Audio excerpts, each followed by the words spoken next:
Olá, boa tarde. O Espaço Capixaba desta segunda-feira está no ar via satélite para todo o Espírito Santo. O assunto é economia solidária. Nesse primeiro bloco, estou recebendo aqui o secretário de Trabalho e Geração de Renda da Prefeitura Municipal de Vitória, Domingos Sávio Gava. Tudo bem, Gava? Boa tarde. Boa tarde, tudo Aliás, bem. A família Gava está tomando conta desse programa, né? Na quinta-feira, toda quinta, nós temos aqui o Eduardo Gava, que comenta, é sociólogo e comenta política, principalmente, dentre outros assuntos, né? Você já viu o Eduardo Gava? Esse é o parente, ele é? Chegamos à conclusão que sim, nos encontramos um dia aqui. A família é uma só, né? Entramos num acordo, Tá somos bom. parentes. Mas o assunto é economia solidária. A Prefeitura de Vitória, não é de hoje, vem principalmente nesses dois mandatos do prefeito João Cosa. Ele vem apoiando muito as iniciativas que têm a ver com esse tema. Gava, eu queria, antes da gente falar de algumas coisas específicas sobre a economia solidária, dar uma conceituada nesse assunto. O que é economia solidária? A economia solidária, de uma forma bem simplificada, é uma economia com os objetivos não na economia de mercado, ou como a própria palavra diz, solidária, onde a pessoa vem em primeiro lugar do que a questão do mercado, onde são respeitadas a produção coletiva, a comercialização e os resultados disso é de uma forma coletiva e pode parecer redundante, mas de forma solidária, onde o ser humano e a sustentabilidade vêm antes do lucro. Deixa eu citar um exemplo aqui. Tem um grupo de pessoas, de mulheres principalmente, que faz artesanato em folha de bananeira e também fibra de bananeira lá em Cariacica. Elas utilizam essa matéria-prima e fazem esse artesanato e depois elas vendem e recebem todo o dinheiro e tiram as despesas e repartem o lucro. Isso é economia solidária? Isso é um princípio de economia solidária, que muitas vezes as pessoas até se confundem um pouco com cooperativismo. O cooperativismo também pode ser empreendimento solidário.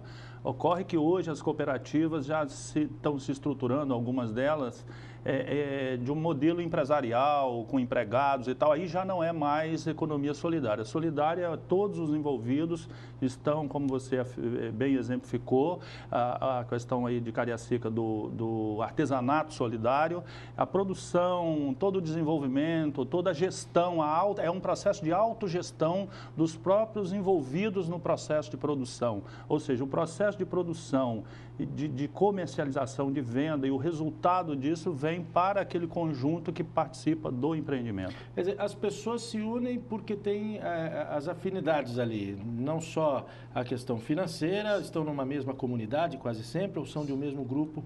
É verdade. De alguma forma elas se unem para fazer alguma coisa. Para fazer alguma coisa e a sua ali, sustentabilidade ambiental, de vida, é um modo, diria assim, são empreendimentos que, de certa forma, se confrontam com o modo capitalista de produzir.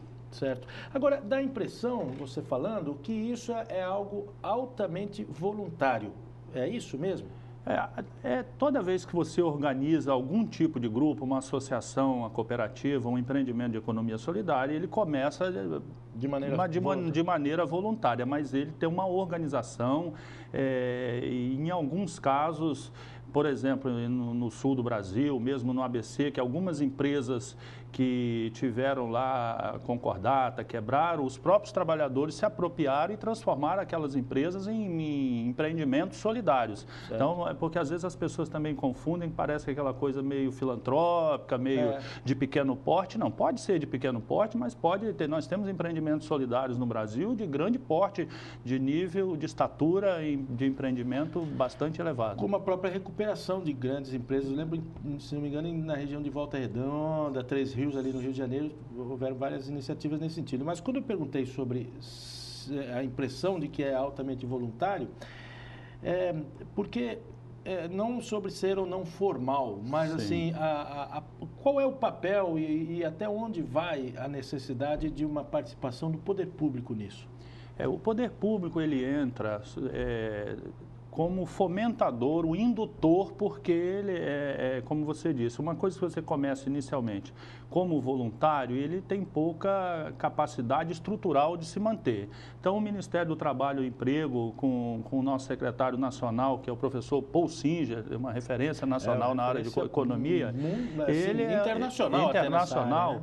Eu diria que ele é o piloto que está com a mão nesse timão, mas como um fomentador dessa política para o país. Desde o nível federal e nível estadual nós temos uma lei, inclusive passa por um processo nos fóruns para a modernização dessa nossa lei estadual, e os municípios, como o município de Vitória, Cariacica, Serra, os municípios da Grande Vitória e alguns outros municípios, o poder público tem se envolvido muito mais, assim, é esse o dever dele, de fomentador, de indutor do que tutor dessa política. Então, os grupos vão se organizando e por um tempo, o poder público dá um suporte para que as pessoas possam, enquanto esses grupos caminharem com as pernas próprias, serem autogestionários, que é o grande objetivo.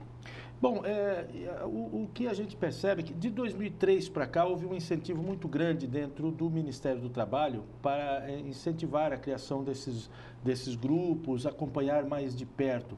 Eu vou pedir para o senhor ficar mais um bloco, pode ser? Para a gente conversar um pouquinho mais sobre esse assunto, que nós nem falamos do trabalho da Prefeitura de Vitória a respeito disso. Então, nós vamos para o segundo bloco e a gente continua esse assunto daqui a pouco.